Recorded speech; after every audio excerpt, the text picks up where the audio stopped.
زدني علما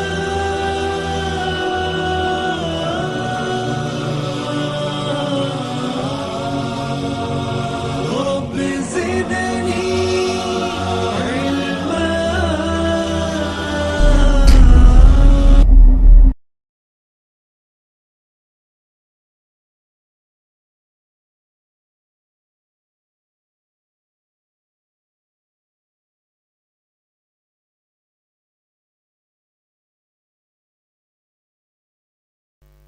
انصاف کے دن کا مالک ہے، کائنات کا ذرہ ذرہ اسی کی تعریف میں جھکا ہوا ہے۔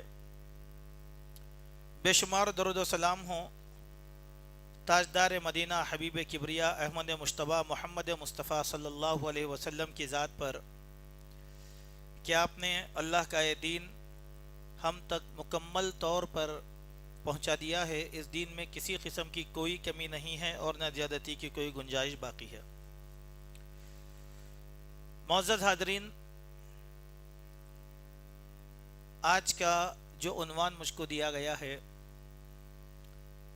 کہ امت مسلمہ کے زوال کے اسباب اور اس کا علاج، یہ اگرچہ کہ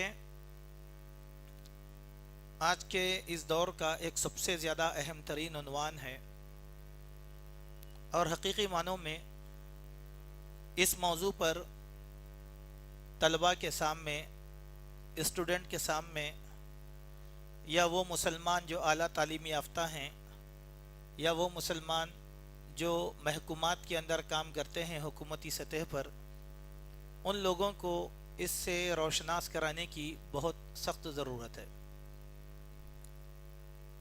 چونکہ اللہ تعالیٰ نے امت مسلمہ کو ایک بہت بڑا عروج دیا،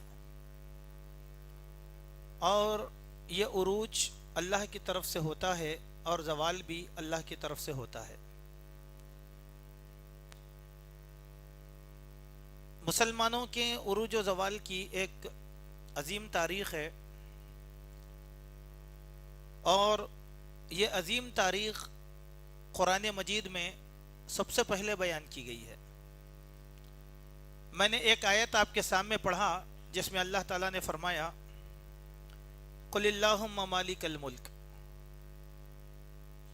آپ کہہ دیجئے کہ اے بادشاہوں کے بادشاہ، تؤتی الملک من تشاء، تو جس کو چاہتا ہے حکومت عطا فرماتا ہے، وتنزع الملک ممن تشاء، جس کو چاہتا ہے حکومتوں سے بے دخل کرتا ہے، وتعز من تشاء، جس کو چاہتا ہے عزت سے سرفراز کرتا ہے، وتذل من تشاء، جس کو چاہتا ہے ذلیل و رسوا کر دیتا ہے، بیدک الخیر، ساری بھلائیاں تیرے ہی ہاتھ میں ہیں، انک علی کل شیء قدیر، اور تو ہر چیز پر قدرت رکھنے والا ہے۔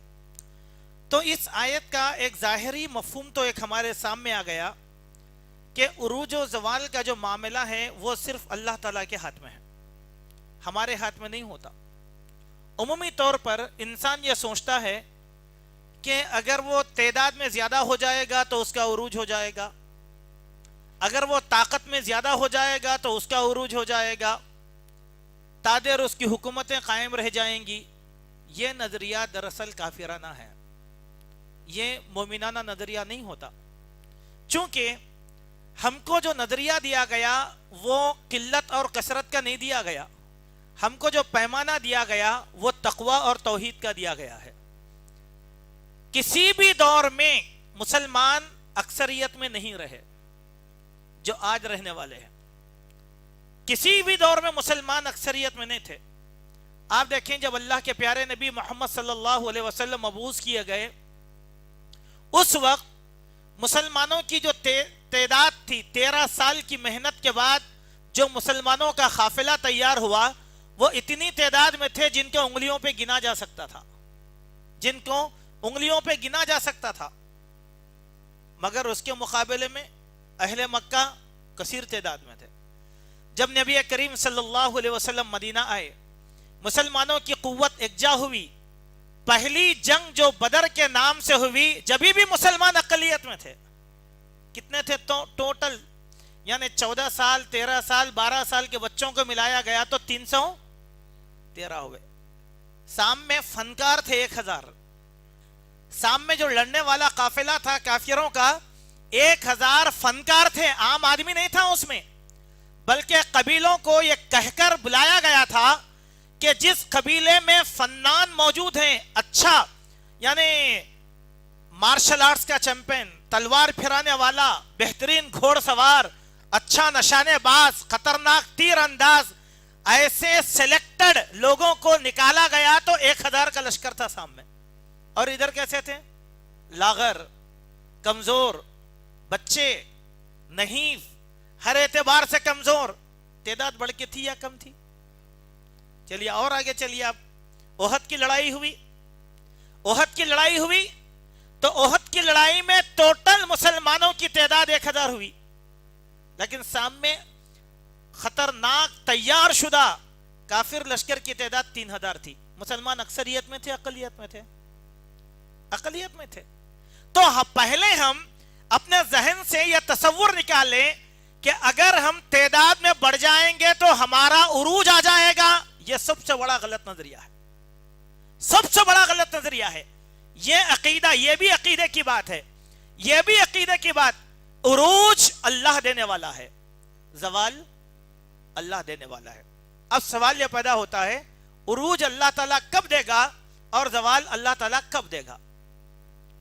اس سوال پر تھوڑی دیر انشاءاللہ ہم کچھ باتیں آپ کے سامنے رکھنے کی کوشش کریں گے.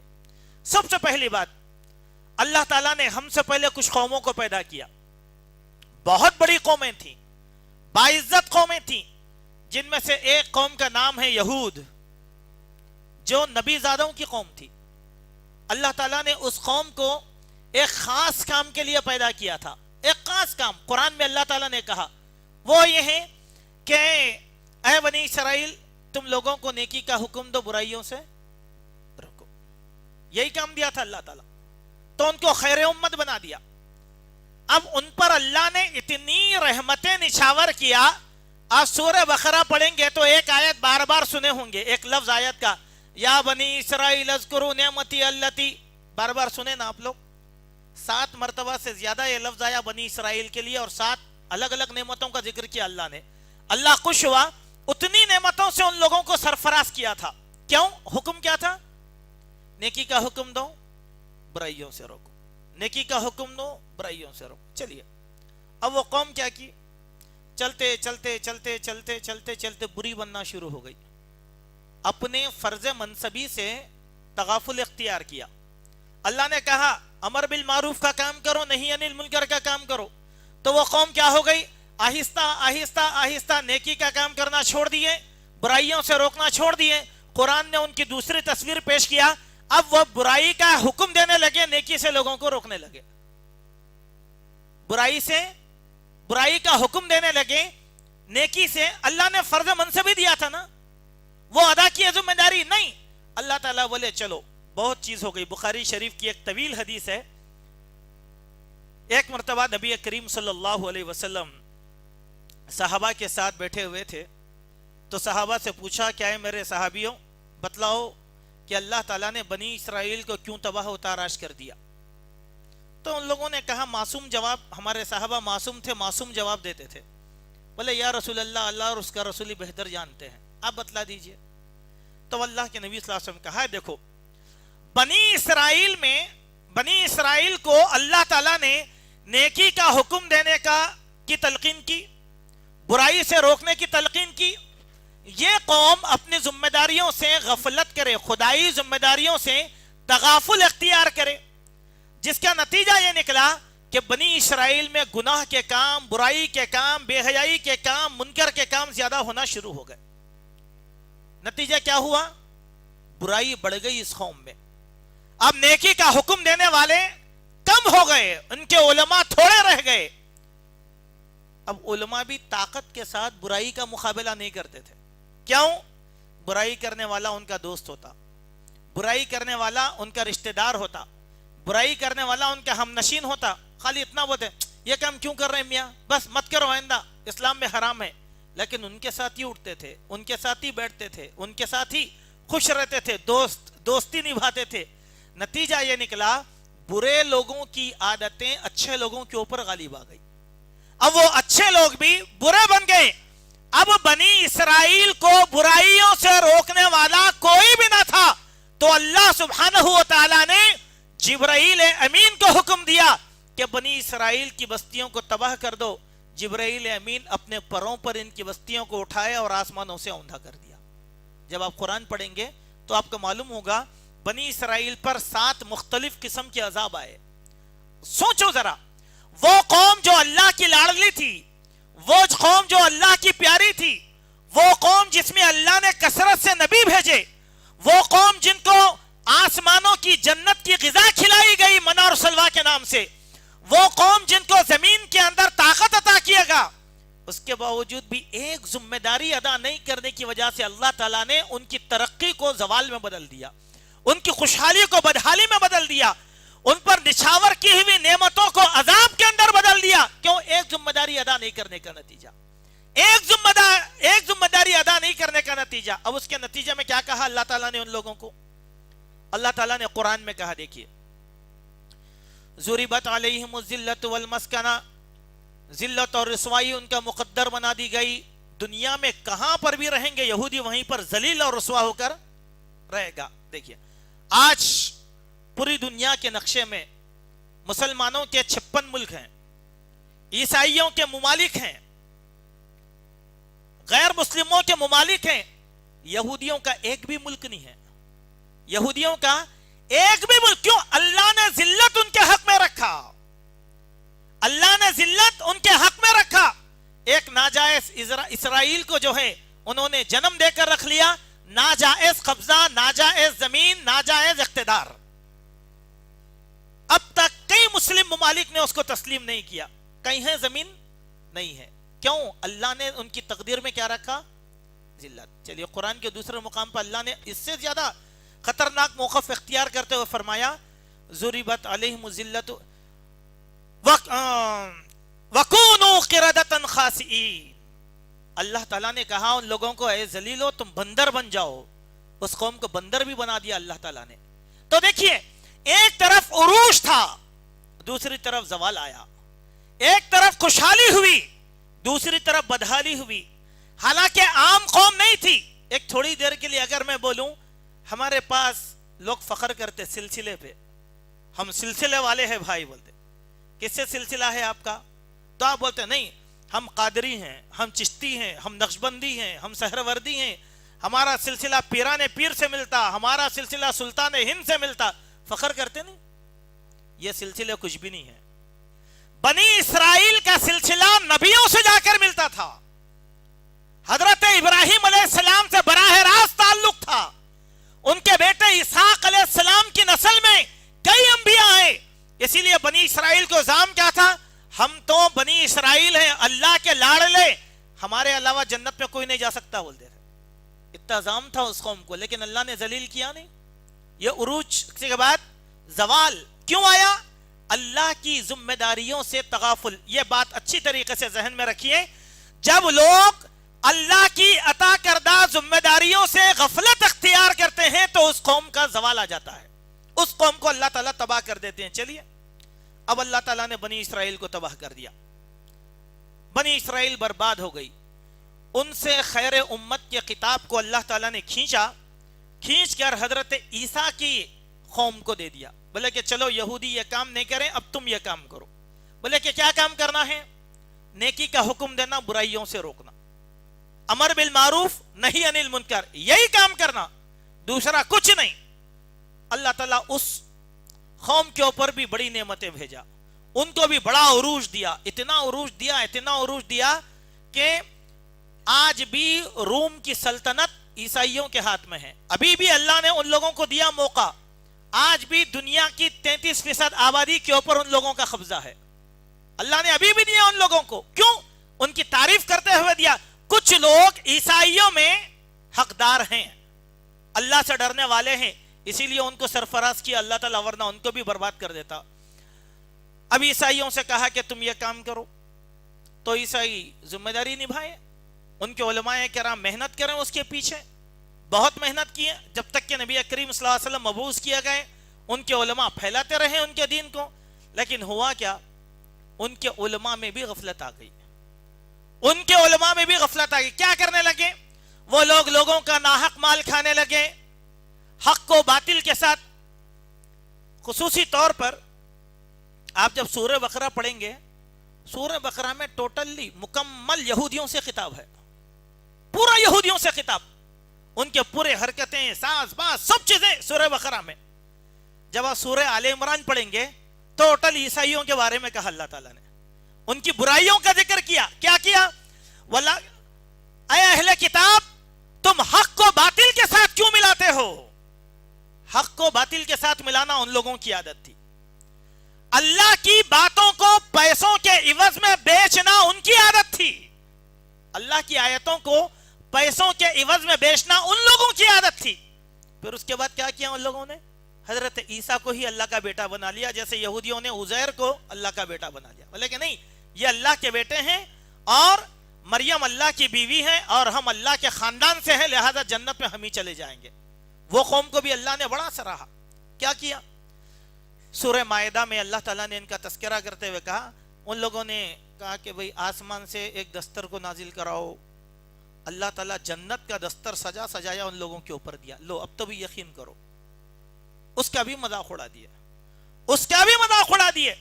اب اللہ تعالیٰ نے کیا کیا؟ عیسائیوں کو بھی ذلیل اور رسوا کر دیا، مختلف عذابوں کے ذریعے سے ان لوگوں سے خیر امت کے خطاب کو کھینچ لیا، ان لوگوں کے خطاب کو کھینچ کر ان کو ذلیل کر دیا۔ چلیے یہاں ہم رکیں گے اور کچھ باتیں آپ کے سامنے سمجھانے کی کوشش کریں گے۔ قرآن مجید کی ایک آیت ہم بار بار پڑھتے، غیر المغضوب علیہم ولا الضالین، اے اللہ ایسے لوگوں کے راستے سے بچا جن پر تیرا غصہ ہوا اور وہ لوگ گمراہ ہو گئے۔ اب جب آپ تفسیر پڑھیں گے تو مفسرین نے وہاں لکھا المغضوب سے مراد یہودی ہیں، الضالین سے مراد نصارہ ہے۔ یہ دونوں قومیں حالانکہ نبیوں کی قومیں تھیں، اس کے باوجود بھی اللہ تعالیٰ نے ان کو ذلیل کیا اور رسوا کیا، یہ معاملات۔ چلیے ان کے اور کیا معاملات تھے دیکھیے۔ اللہ تعالیٰ جو بھی آرڈر دیتا اس کے خلاف کرتے تھے۔ جو اللہ تعالیٰ بولا چربی مت کھاؤ، چربی کھاتے تھے۔ اللہ تعالیٰ ان لوگوں کو بولا کہ مچھلی کا شکار جمعہ کے دن مت کرو، ہفتے کے دن شکار مت کرو، تو یہ لوگ کیا کرتے تھے؟ جمعہ کو جا کے جالا بچھا کے آتے، ہفتے کے دن شکار پھنس جاتا، اتوار کے دن جا کے شکار نکالتے تھے۔ اللہ تعالیٰ کو دھوکہ دیتے۔ اللہ تعالیٰ نے ان سے کہا تم سود مت کھاؤ، تو ان لوگوں نے کیا کیا؟ اچھا سود نہیں کھانا، برابر سود نہیں کھانا۔ کون؟ یہودی کا سود نہیں کھانا، یہودی غیر یہودی سے سودی کاروبار کرے۔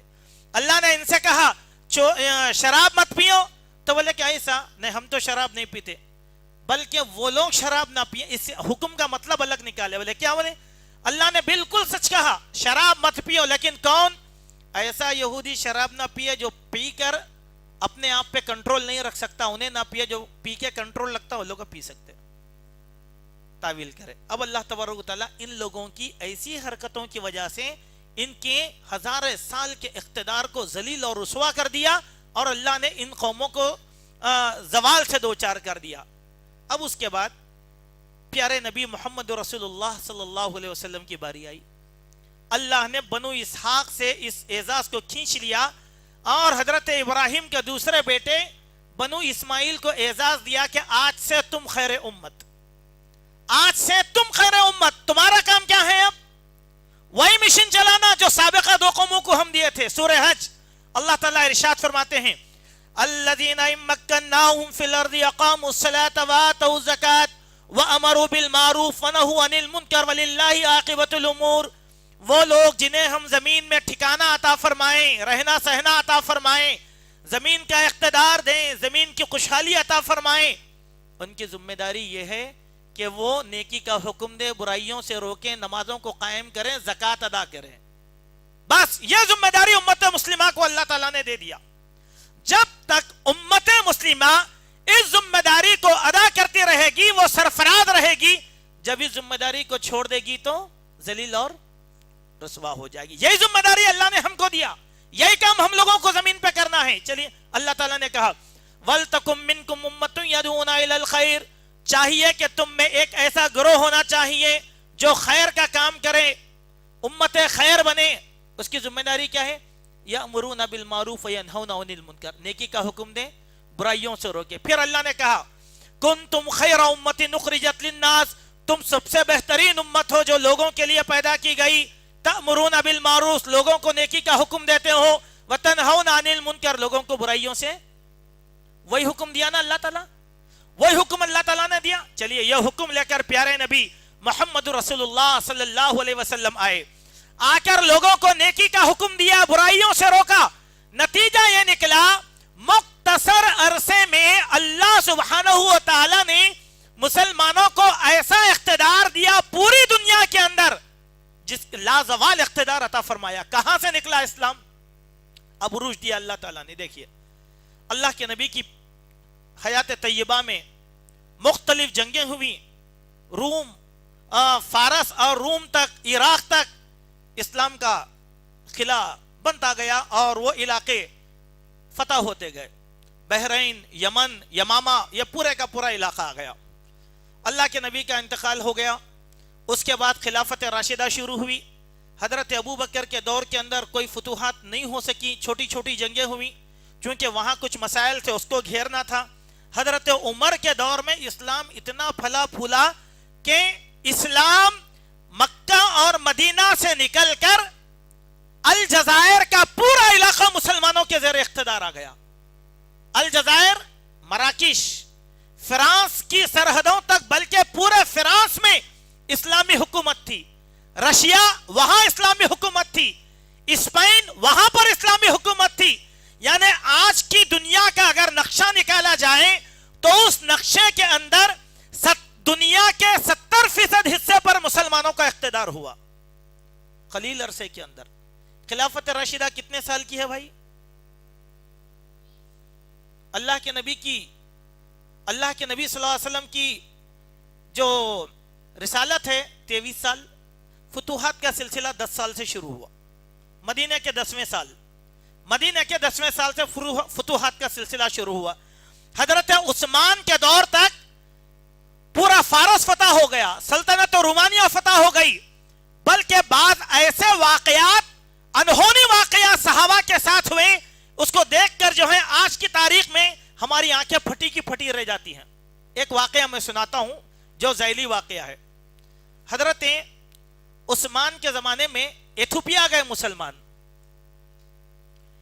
ایک ایسی زمین پر قدم رکھے ایتھوپیا کے اندر، اس زمین کے اوپر خطرناک قسم کے زہریلے جو ہیں کیڑے، سانپ اور بچھو رہا کرتے تھے، مگر وہ زمین جنگ لڑنے کے لیے بڑی ہموار تھی۔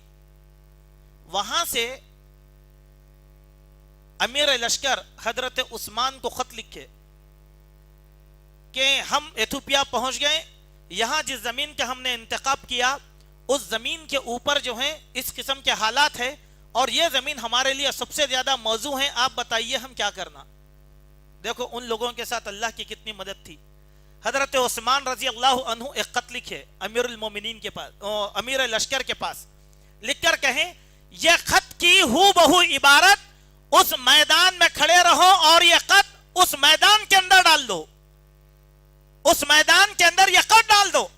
اس میدان کے اندر وہ خط ڈال دیا گیا، جس کے اوپر حضرت عثمان نے کچھ تقوی پرہیزگاری کی باتیں، کچھ قرآن کی آیتیں لکھ کر، دوسری یعنی مخلوقات سے جو قرآن نے خطاب کیا ایسی آیتیں لکھا اور وہ بھیج دیا، وہ ڈال دیا گیا۔ نتیجہ کیا نکلا؟ امیر لشکر نے جب اس خط کو ڈال دیا تو اس پورے گراؤنڈ سے سانپ بچھو جو بھی تھے وہ سارے کے سارے بھاگ گئے، اور آج بھی وہ علاقہ محفوظ ہے، اس علاقے میں کوئی بھی زہریلا جانور داخل نہیں ہو سکتا۔ کیسی مدد تھی دیکھیے اللہ تعالیٰ کی، وہاں تک اللہ تعالیٰ نے اقتدار دیا۔ اب 1436 سال ہوئے اسلام کے، پوری دنیا میں اسلامی حکومت تھی۔ رشیا کے اندر مسلمان 1000 سال تک حکومت کرے۔ امام بخاری کہاں کے تھے معلوم ہے آپ کو؟ عرب کے نہیں تھے، امام بخاری رشیا کے تھے۔ امام مسلم کہاں کے تھے؟ رشیا کے تھے۔ امام ذہبی کہاں کے تھے؟ رشیا کے تھے۔ کیسے کیسے لوگ رشیا میں پیدا ہوئے؟ پورا رشیا آج بھی اس کے نقوش موجود ہیں۔ 1000 سال تک اللہ تعالیٰ نے مسلمانوں کو رشیا میں زندگی عطا فرمائی۔ اس کے بعد یونان، حضرت طارق بن زیاد یونان کو فتح کیے. 800 سال تک یونان کے اندر اسپین، آج کا موجودہ اسپین کے اندر مسلمان 800 سال تک حکومت کرتے رہے. عراق، فارس، یہ پورا کا پورا علاقہ مسلمانوں کا. رومانیہ کی سلطنتیں آج بھی مسلمانوں کے اختیار کے اندر ہیں.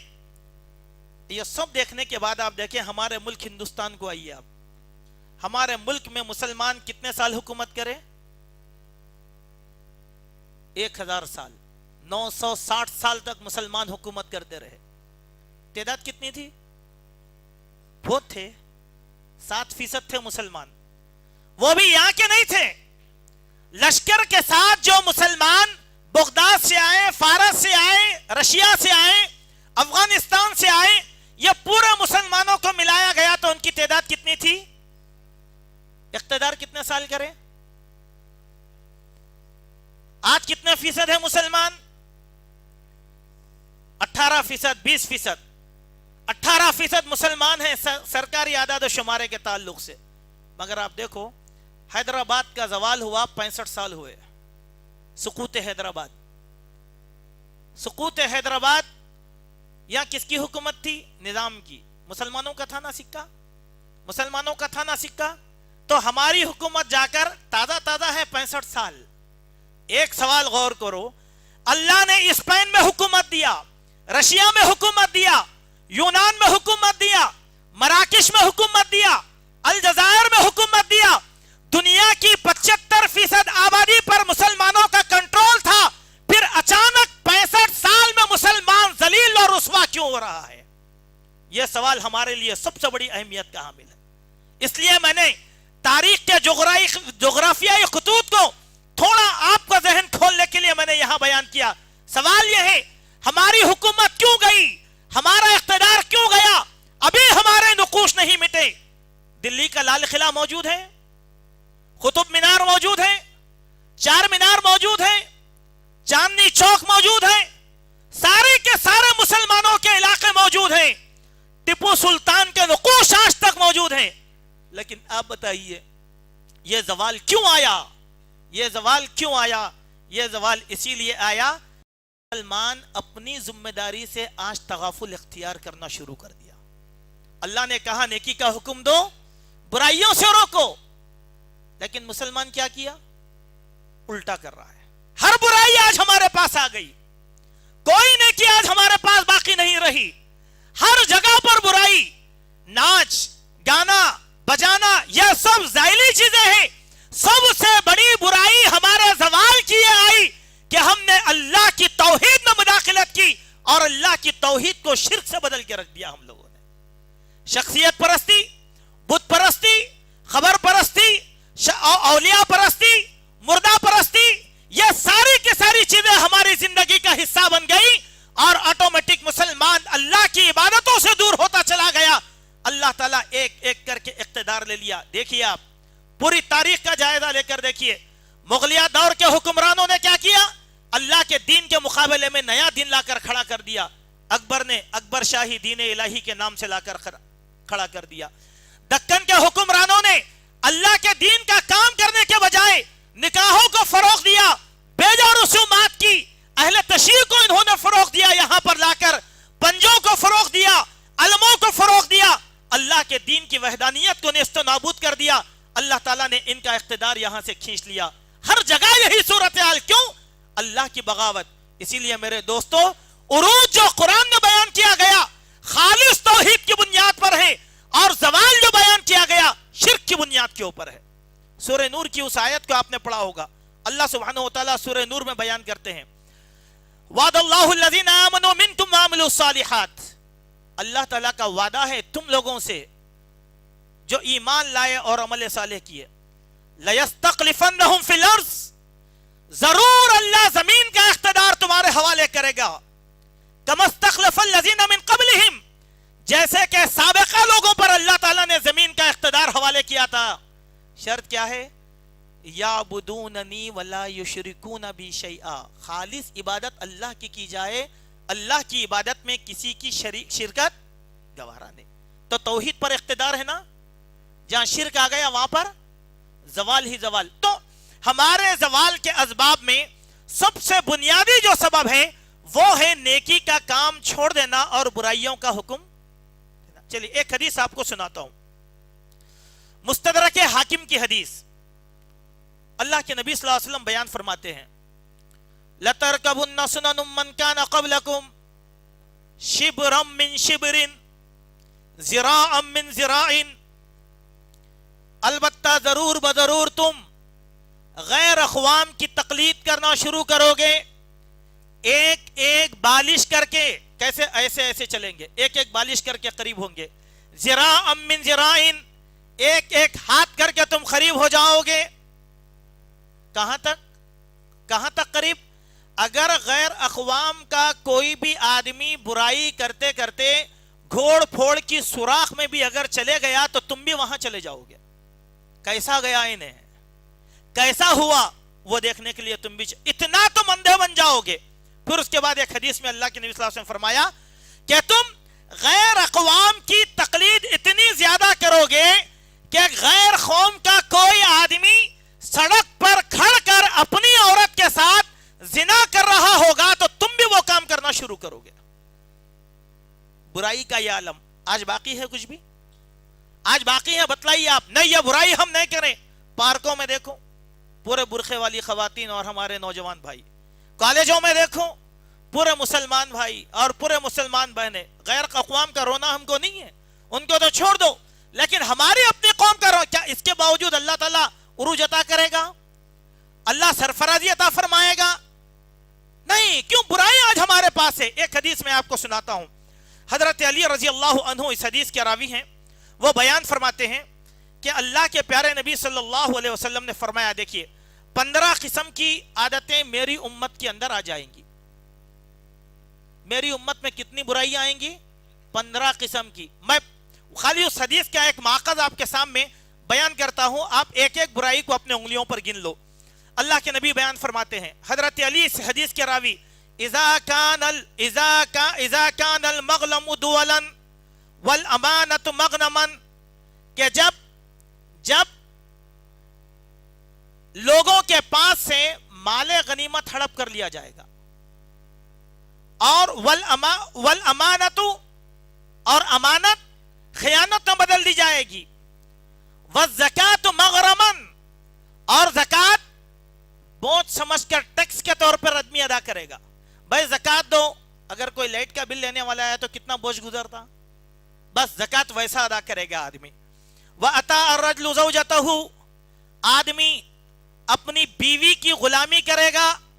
وَأَقَّ أُمَّهُ, اپنی ماں کو دھتکار دے گا. وَبَرَّ صَدِيقَهُ, اپنے دوست کی خوشی حاصل کرے گا.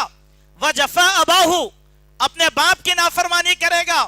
وَارْتَفَعَتِ الْأَصْوَاتُ فِي الْمَسَاجِدِ, مسجدوں کے اندر آوازیں, لڑائی جھگڑا اختلافات زیادہ ہو جائیں گے. وَكَانَ زَعِيمُ الْقَوْمِ أَرْذَلُهُمْ, قوم کا سب سے بڑا نکما بدماش جاہل قوم کا سردار بن جائے گا. وَأُكْرِمَ الرَّجُلُ مَخَافَةَ شَرِّهِ, اس جاہل کی شرارت سے بچنے لوگ اس کی عزت کرنا شروع کر دیں گے. پھر اس کے بعد فرمایا وَشُرِبَ الْخُمُورِ, شراب بے دریغ پی جائے گی. وَلُبْسَ الْحَرِيرِ, لیشم عام ہو جائے گا, لیشم پہنا جائے گا. وَاتُّخِذَتِ الْقِيَانُ, ناچنے گانے والیوں کو پسند کیا جائے گا. والمعازف, اور ڈھولک کے گیت, ناچنے گانے کے آلات کو پسند کیا جائے گا. اس کے بعد اللہ کی نبی فرماتے ہیں وَلَانَ آخِرُ هَذِهِ الْأُمَّةِ أَوَّلُهَا, 15ویں برائی کہ گزرے ہوئے لوگوں کو لوگ لعنت ملامت کریں گے. اے ہمارے بادشاہوں کی غلطی سے ہم کو سزا بھگتنا پڑ رہا, ہمارے باپ کی وجہ سے ہم لوگ جو ہے ذلت, ایسا کریں گے لوگ. 15 باتیں ہو گئی, 15 برائیاں آ گئی. زوال آئے گا نہیں آئے گا؟ ایک اور حدیث میں